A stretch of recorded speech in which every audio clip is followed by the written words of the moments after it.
I'm Greg in good company. Welcome to Psychedelic Spotlight Shroomstream. This is every other Tuesday, 6 p.m. Pacific time, 9 p.m. Eastern time.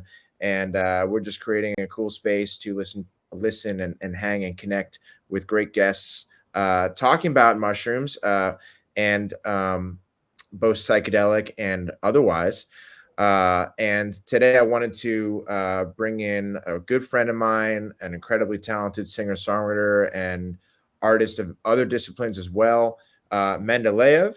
If you're a fan of The Voice, he was a four-chair turned stunner, singing "Girl from North Country." I think he's actually celebrating an anniversary of being on that show. Maybe, was it today, That's right. Yeah, yesterday, the 5-year anniversary. And Lev also recently performed at Bonnaroo. He's been on tour with Ben Harper. He just released an EP called Humbled, which is most excellent. I've seen him perform a lot of the songs from it live. He's based in LA.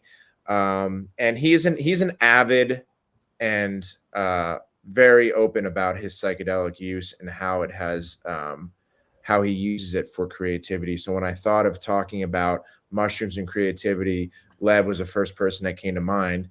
And I'm so glad you were able to join us today. So thanks, Lev, for being here. Thank you, man. Thanks for the intro. So Lev, yeah, just recently I couldn't make it because my life's too busy. But you had a birthday party where you indulged in psychedelics on top of a mountain in Santa Barbara. Yes, we did. That's the this year was the 9th annual microdose laser tag extravaganza. Where about 30 of us go to the tippy top of Santa Barbara's La Cumbre Peak at about 4,000 foot elevation and camp out overnight and take a microdose of psychedelics and jam out and camp into the evening and play laser tag in the darkness. And it's a whole good vibe. Funny enough, most years we do LSD, as I found in my personal experience that LSD with larger groups on a microdose works pretty well, whereas this year we did mushrooms. And I do think that there's an element of, let's say, I think here's the thing. I think it hits people in different times. Mushrooms are so digestible, so it takes depends on your diet. It depends on how much you ate that day. It depends on so many factors, and it's hitting people at different times, even if we all kind of hit it together. But LSD kind of creates this one wave we can all ride. If it's 10 people, I think mushrooms are awesome. But once you get 20, 30 people, it can be a little bit chaotic, which it sure was, aside from the laser tag. So, yeah. During your live show, you're very talkative to the audience, and you kind of give them a bit of a condensed version of your life story. Yeah. And you always bring up something really funny and just true that since you were raised vegan, on Thanksgiving, you guys ate mushrooms as a family. And That's so right. can you talk about that? Because that's something that's wild and wonderful. Yeah. That is wild and wonderful. We're vegetarian, not vegan. I don't know if that makes a difference for some people, but definitely started before it was cool. Essentially, we on the 15th birthday, an individual in our family, once you have that birthday, you take mushrooms on that birthday. That's kind of the ritual. But for me, I'm the youngest, so it happened a little bit early. I was 14 at Ram Dass's place, actually, on Maui. And we ended up doing a whole, I think generally it wasn't just Thanksgiving, even though that kind of ended up being a tradition because we'd never totally had our celebration of Thanksgiving. We never ate turkey. We never did big dinners. So that over the years just kind of became some type of ceremony celebration.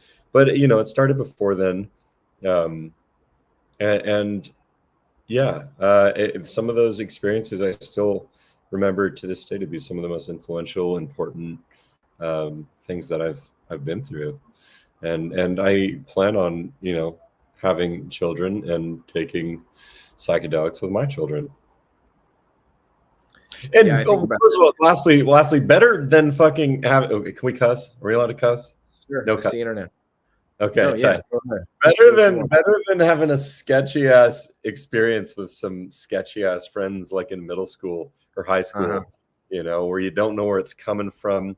Might as well go right to the source. And my parents had their sources, let's say. Well, you had that's something I'd like to ask about, if I may. Your parents, Greg mentioned the connection to Ram Dass. Would you like to elaborate a little bit more on the background of your folks and the family connection there? Yeah, I can talk about that. Do you have anything specific you want to know? Well, go for ahead, Greg. context, Lev grew up with Ram Dass, who, for those that don't know, he's the author of Remember, Be Here Now, one of my personal favorite books, and a psychedelic pioneer. He was a Harvard psychologist who kind of pioneered research in the 60s for mushrooms and LSD, and then he became kind of a spiritual guru and really brought a lot of peace to a lot of people through his spiritual teachings, which he learned from his guru in India. And yeah, he's just kind of a beloved spiritual figure in that community. And Lev grew up in it. And so, yeah, take it away, Lev. Yeah, no, thanks for giving that intro there. I feel like oftentimes I have to explain who he is. You'd be surprised by how many people our age aren't necessarily tuned in to him, but I'm always excited when those are. And so, yeah, he for me, I'd say the best way to say it is I grew up in sort of, I've been trying to figure out the best way to say it. It's a periphery way, whereas I wasn't a devotee. I wasn't necessarily somebody counting my mala beads. I only would attend kirtan ceremonies when he asked me to come and sing a song. But he and my dad were very good friends since the early 80s. And so I kind of grew up with him around. And essentially, he was kind of like a grandpa of mine by vibe, not by blood. And was always really stoked to spend as much possible time as I could with him while I was growing up, even before his stroke, which was in the late 90s, and where he kind of got paralyzed and lost about half his the use of half his body and moved to Maui. But yeah, I always really appreciated his advice and love, and just kind of emanated an extreme sense of joy. Is, I think, a decent way to say it. Yeah. You know, Yeah, and he passed away, I think, what, two years ago at this point? Actually, we're coming up on 5 years. 5 years, damn. Yeah, I know. In December, I sang at his memorial, which was February 2020, right before COVID.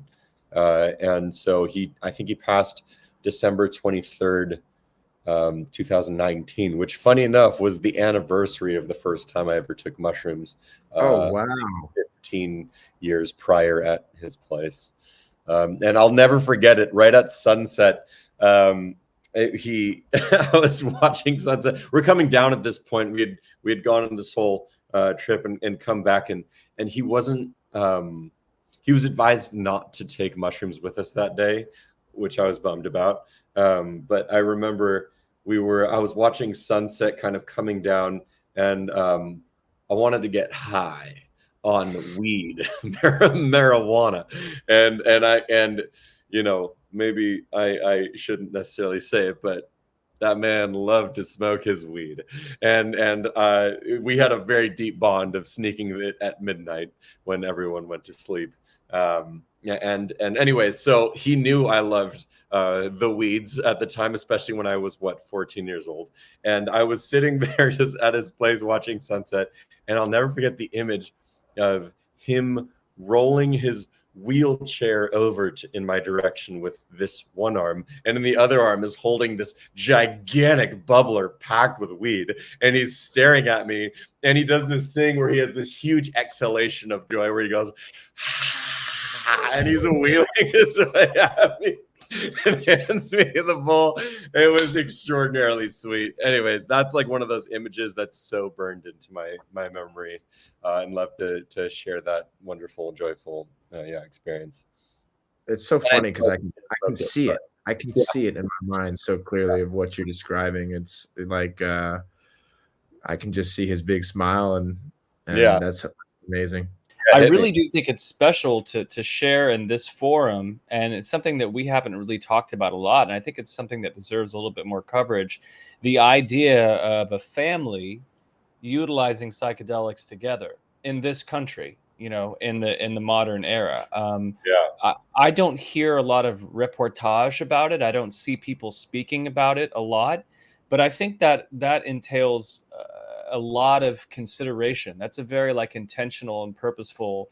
You know, if that was what happened with for people in your family when they turned 15, almost like a quinceañera, like Yeah. some sort of like commemoration of that time specifically, and it involves psychedelic. I think that's a pretty remarkable thing. And at the time, you know, you probably maybe you were sort of used to it because you were aware of it, but you probably didn't understand how the magnitude of how progressive that was, or how non-traditional. Or maybe you did. I'm not sure, but it's So we definitely did, and that's a valid point, especially to the ritualization, and that, you know, there's not necessarily a lot of things in our culture where we have that. We were never we grew up somewhat Jewish, but we never had a bar mitzvah. We never had some sort of ceremony, as you will, other than that, and it was a really special thing. But to your point about not totally being cognizant at the time, it was kind of the opposite way, where it was like almost too special. And here's what I mean by that. Essentially, a lot has changed since 2004, or even before then, when I was a kid growing up in the 90s, not only as a vegetarian, but doing, you know, drugs and being around weed and stuff with my family. It was actually a really dangerous thing. And so we couldn't talk about it at all. Like I couldn't even tell my friends about it until I was like 18. And, you know, there was the fear of getting taken away from our family, or things of that nature. So we actually, it was hyper sacred for us, and I think arguably to the point where it like was maybe even a little bit detrimental, and to the point where it was like, you know, having this bubbled secret from even the people I care most about, aside from my family. We had this very insulated, special thing that we would partake in. And again, didn't start talking about it. We were highly aware of how unconventional it was. Whereas these days, I think it would be a lot more topic of conversation. And at the time, it just, it had to be really, let's say, suppressed in social settings. But yeah, again, thank God for the evolution and the expansion of not just mushrooms, but other psychedelics more into our culture, the resurgence, thanks to certain people like Rick Doblin and the MAPS organization, and a handful of other legendary people that I've had the pleasure of being around growing up. Thank you. Yeah. And that's, you mentioned that you like, could you, to kind of segue here into creativity, how do you think, have any of those trips, that experience, that ritual with your family, have they influenced you artistically? Okay, this is a good question. I think the truth is, most of the benefits that I get from creativity and psychedelics happened after the fact. When I started doing psychedelics alone, however, cannot negate how much of a privilege it was to do it with my family and to do it with my brothers and my parents. It was extraordinary times, but in terms of actually being able to take the time and dig into what I wanted to, as you know, when you go on a group experience, it's like you are at the helm of the group, whether it's your family, friends, or whoever it is. You're at the whim of whatever other individuals want, because you're you know, so cognizant of each other's energy. And so I think it really started when I started doing it alone. At least when I started taking psychedelics and my own music very seriously. And there's a way in which solitude would start to bring out a lot of really important things that I wanted to find a way to capture and bring back, or at least give a container in, let's say, a musical setting. And so my family experiences, I think it's more than anything just the privilege of them introducing it to me in such a sacred way. Yeah, I think. Yeah, and I love that intention, and it's not only sacred, it's safe. Yeah, And same. I think a lot of people's introduction to the mushroom is unfortunately in a situation that's not safe.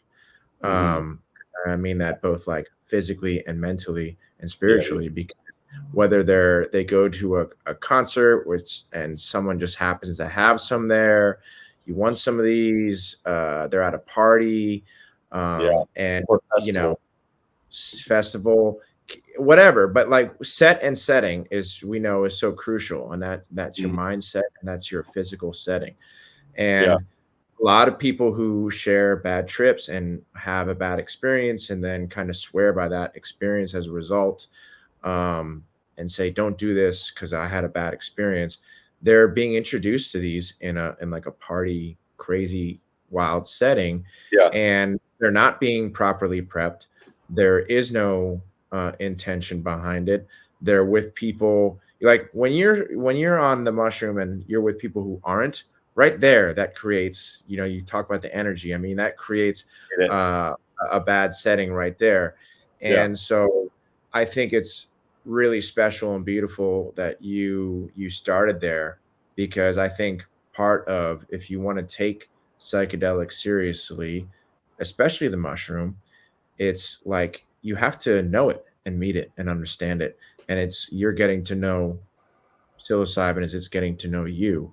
And yeah, if well you're said. in a space, it can really like if it brings up childhood trauma as you're at a party, as a high school or something, that's not a place where you really want to be unpacking that. And that could spill into life after the fact. People can take advantage of you in these situations if you're out of your mind, out of your right state of mind, Yeah, relative to our kind of base level here. And yeah. I'll say, I just personally, I had my first introduction to them was literally hanging out at my friend's house.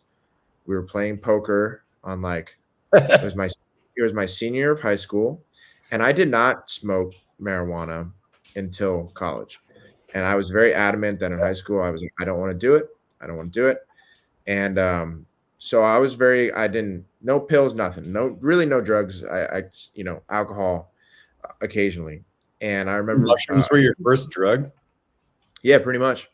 And Cool. so a friend came over who was a drug dealer, and he had this huge bag of mushrooms, and we're playing at my buddy's house, poker in his barn. His parents are home. We're in his barn where he hung out at, and he had these mushrooms. And I said, "What are those?" He said, "Oh, they're mushrooms." I said, "What do you do with them?" He said, "Oh, you just eat them." I said, "So you don't need to smoke them or anything?" He's like, "No, you just eat them." You And I can't said, smoke. "All right. Well, if I just have to eat it, maybe I was against smoking. Like maybe I didn't Yeah, want to damage my health or something. But like yeah, but I just was like, eating oh, it. I just need to eat them. Okay, I'll eat them. So Yeah, I'm literally just reaching into this bag, this giant bag of mushrooms, and just eating them, eating them, eating them. And oh, like again, ultimately it was a great experience. But like there was no training. Nobody was like, watch it, dude. Like don't eat too many. I couldn't tell you how many I ate. It was me and my buddy Andy, and we basically got that kind of giggly, super like, whoa, what's happening? oh, And great. I ended up prank calling people super high on mushrooms, and my friends were totally, Wow. taking it like just letting this crazy state I was in and just rolling with it. And I remember they were just like calling people up and having me talk to them and say weird stuff to them. And that's Well, like a very like jovial, like not very serious version of what can happen when someone can take advantage of you in the state. And it was all in good fun, whatever. And then I just remember I stayed up until it was like took them at 11 o'clock, and then I was up until like 8 in the morning. And I would close my eyes, try to go to sleep, and it was like, lights dancing in my eyes, and the Homer Simpson poster was talking to me on a wall. And I just remember just having an absolute blast. And then I just kind of didn't get any sleep, went home the next morning, and then I had to go to work. I called out sick, and I ended up actually like vomiting because I was just so exhausting, and then just passed out. Way. But like, that's what I mean. Like that, I would personally would never introduce anything psychedelic to someone in that manner. And I'm sure a lot of other people have had similar experience where, I can say at least I was in a safe space with my friends who I trusted. But it's not something I personally would give out lightly. Well, they did not know. They were not aware of this. They did not walk in, because that could have been weird. But it's just like the barn. I feel like if I'm going to, go, to me, there is a sacredness to mushrooms and any psychedelic. And it's just like I'm very intentional with that. And I would never, and it's like, if someone says, hey, I would really like to try this, and you like make an event out of it, go somewhere cool, like top of a mountain, desert, whatever, just to save space. But like, I would never just give it to him and say, have at it. Like, there would be some prep work, and like, the worst thing I would want to happen is give someone a bunch of mushrooms and then have them have a horrible experience because maybe some trauma does come up and they're not prepared to deal with it. And, that to me is just bad news. And so I would never encourage anyone to do that. And I would just encourage like caution. These are powerful, powerful ritualistic tools. And they were historically used under powerful ritualistic sacred circumstances. And I think we're in a culture where a lot of people just kind of eat these for funsies. And if you're experienced, such as yourself and I, then I think you can do that because you know what to expect. It's not gonna, you're not gonna, take your clothes off and run into a bank and say the demons are after me. And it's just kind of like, because that happens. And those are people who are completely unprepared and in a bad state of mind, bad setting. So just putting that out there. But it's taking it back. You had the support of your family is an incredible way to be integrated with this mushroom, which you're still consuming to this day. Yeah, absolutely. And I think that's a valuable PSA. I think it's totally worth people hearing that sentiment. Anytime you have the privilege, let's say, of turning somebody on to their first experience, it's worth giving them a solid rundown and education. And that's mostly, I'd say, the best that I had. I had highly educated parents, and not only parents, but pretty epic people around us at the time that are doing some pretty wonderful cutting edge things still to this day. So in terms of source of whatever psychedelic, and also education and background, and just history in general of where these things came from and how they've been used. So yeah, totally appreciate that sentiment.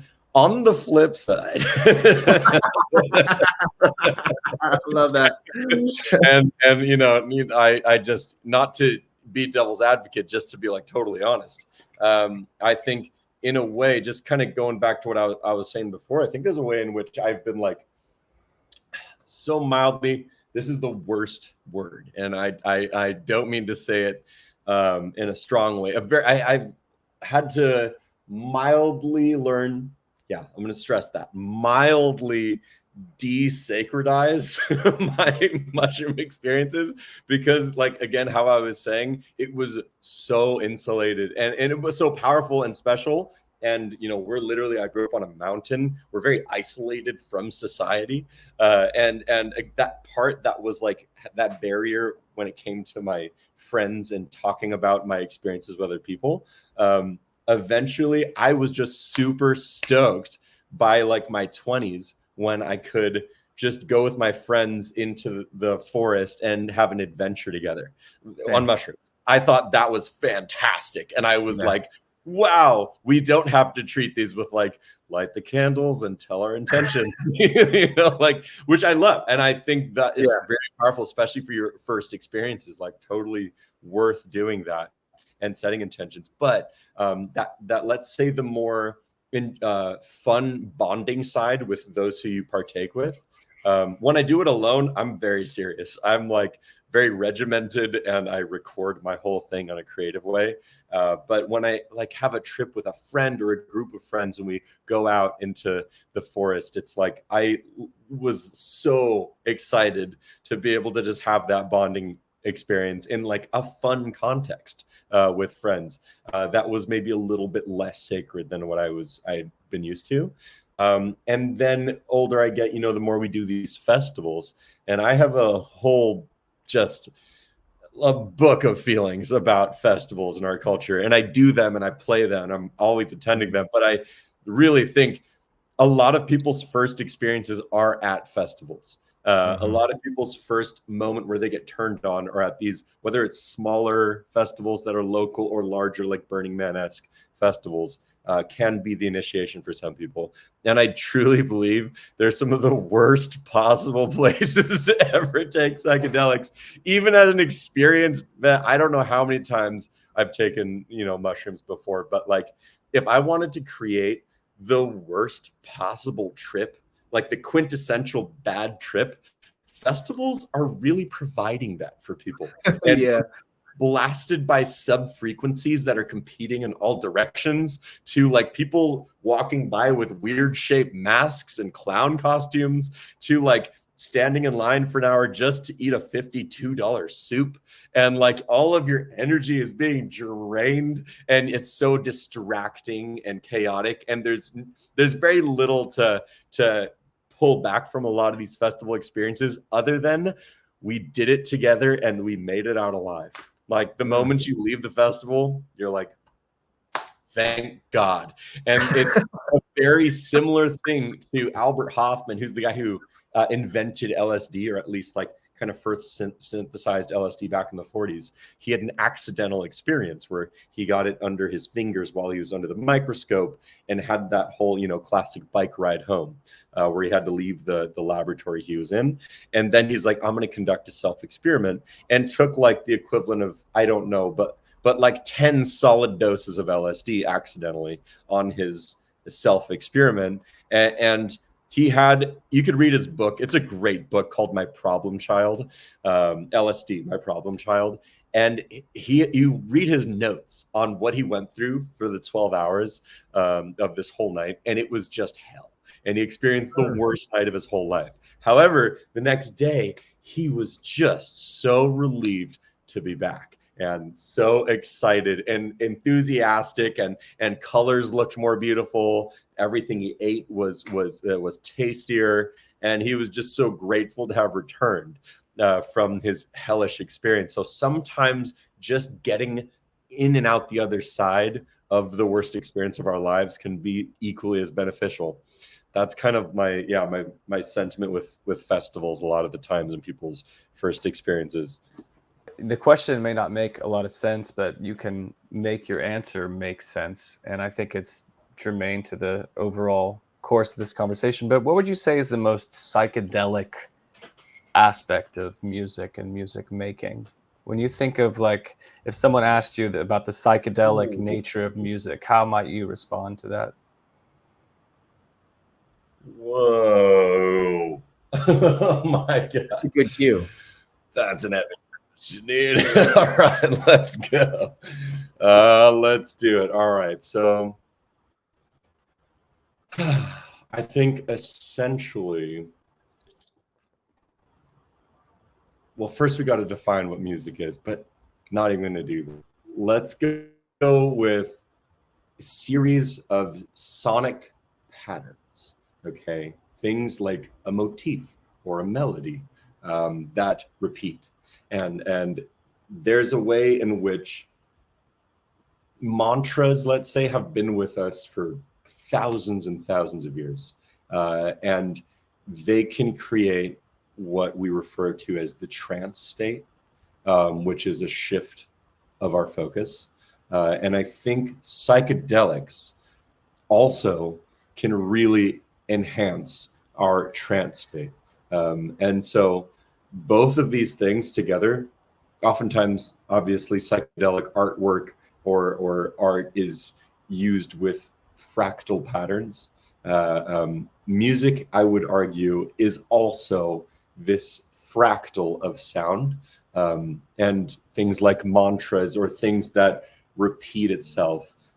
They create some sort of beautiful structured web, where things are connected, and psychedelics find a way to connect things that didn't know they were connected. And I would say the most psychedelic thing about music is its fractaling nature. There's a sense that I have of experiencing sound in a container or a space or a room highly affects the way that we experience it. I've recently been doing a lot of vocal improvisation, and I lead and facilitate groups that sing together. And I just did this whole pilgrimage out to the Integratron in Joshua Tree, which is a fantastic acoustic structure where they do this insane sound bath, like one of the most intense, overwhelming sound baths one can experience. But I had known the people there, and they allowed us to have about 30 minutes roughly at the end for me to kind of facilitate this group singing. And what happens in the space is that if you go to the center of the room, it's the loudest you're ever going to hear your own voice. If you've ever been in like a geodesic dome at the center, it's a similar situation, but just amplified times 100. And if you were to stand in the center and you speak, it's almost like you're speaking right into your ear, both ears, which is weirdly psychedelic and overwhelming. And so we were all taking turns in the center while the rest of the group was oming or toning. And it was a beautiful, beautiful experience, and not your usual, like you're in a stairwell or a garage with reverb. This is like kind of like an infinite slap delay, meaning any sound makes this kind of like infinite echo. It's not exactly like a elongated decay or tail of sound. It's a very quick like, and that in itself to me was the closest I ever got to hearing a psychedelic sound.